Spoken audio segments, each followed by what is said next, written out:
If you want to shoot videos that look like they were produced in the 1990s or 2000s, you don't need to buy an old camcorder with broken tape transfer, only to attach a low-quality tapeless recorder to it. The look comes from the sensor. Most VHS, 8mm and DV camcorders have a CCD sensor, which manifests several characteristic traits like a propensity to vertical light bleeding from a light-saturated spot, relatively low sensitivity, relatively narrow dynamic range, more uniform and film-like noise in underexposed areas compared to CMOS sensor, and a cherry on top global shutter. Any camcorder with a CCD sensor exhibits these traits. In the late 2000s, you could buy a standard definition camcorder with a CCD sensor that recorded onto a built-in hard disk drive, or, even better, on an SD card. Canon produced just one model that recorded standard definition video to an SD card, the FS. Over a period of 4 years, from 2008 through 2011, Canon introduced small changes, sometimes adding features, other times removing them, so some revisions of this model are better than others. But first, let me explain the naming convention that Canon used. FS is a model name. It is followed with a suffix containing 2 or 3 digits. The first digit is generation. 2 following zeros mean it is the cheapest version without built-in memory. A 0 means a version with 8 GB built-in memory. 1 identifies a version with 16 GB built-in memory. 2 means a version with 32 GB built-in memory and a wireless controller.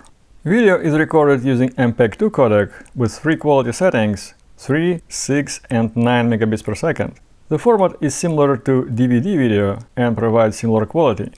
All versions have a single 1/6 inch CCD sensor, 1 megapixel for the first 2 generations and 0.68 megapixels for the third and the fourth generation. All versions can shoot in 4:3 and 16:9 aspect ratios and have electronic image stabilizer, which can be turned off. Focal distance of the lens varies depending on generation and whether optical or advanced zoom is used. Field of view is the widest when advanced zoom is activated and image stabilization is turned off. Widest focal length is about 41 mm, so most likely you will need a wide-angle adapter if you want to shoot something like skating. The trouble is, the FS has no threads for lens attachments, but a 34mm ring neatly fits inside the raised edge around the lens. I wouldn't attach an expensive lens converter using nothing but duct tape. I'd rather glue the ring permanently. It would not look pretty, but would be functional. The camcorder supports SD and SDHC cards. The last generation added support for SDXC cards. The camcorder accepts SDHC cards up to 32 GB, but is apprehensive of Class 10 cards. To avoid the warning message, I suggest sticking to Class 6 card. A USB Mini-B port can be used to offload videos and still images from the camcorder to a computer. If you don't use built-in memory or have a bare-bones version, you can simply remove the card and read the files directly on your computer. Video files have MOD extension. They are essentially MPEG-2 program stream files. File size is limited to 4 GB or 55 minutes when shooting at the highest quality setting, except for the last generation of the camcorder, which inexplicably has reduced the maximal file size to 2 GB. Keep in mind that the camcorder shoots interlaced video. You will need to deinterlace your clips to avoid ugly combing if you want to upload the video to an online sharing service. The interlacing is not needed if you want to author a DVD.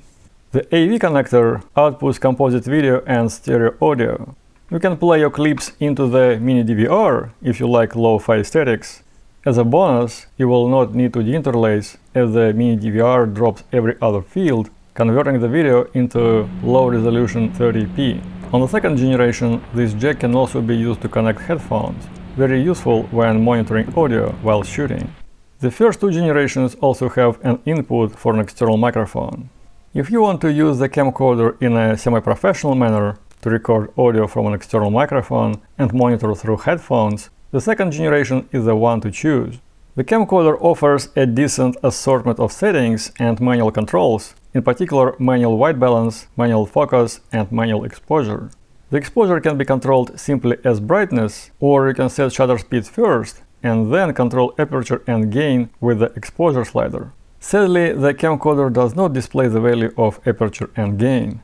The camcorder allows setting shutter speed slower than 1/60th all the way to 1/8th. This opens up some creative options. In particular, it simplifies simulating Super 8 movies. I have a separate video where I explain how this can be done. To sum it up, the Canon FS is a small, stylish and capable camcorder that produces vintage vibe out of the box without silly external recorders.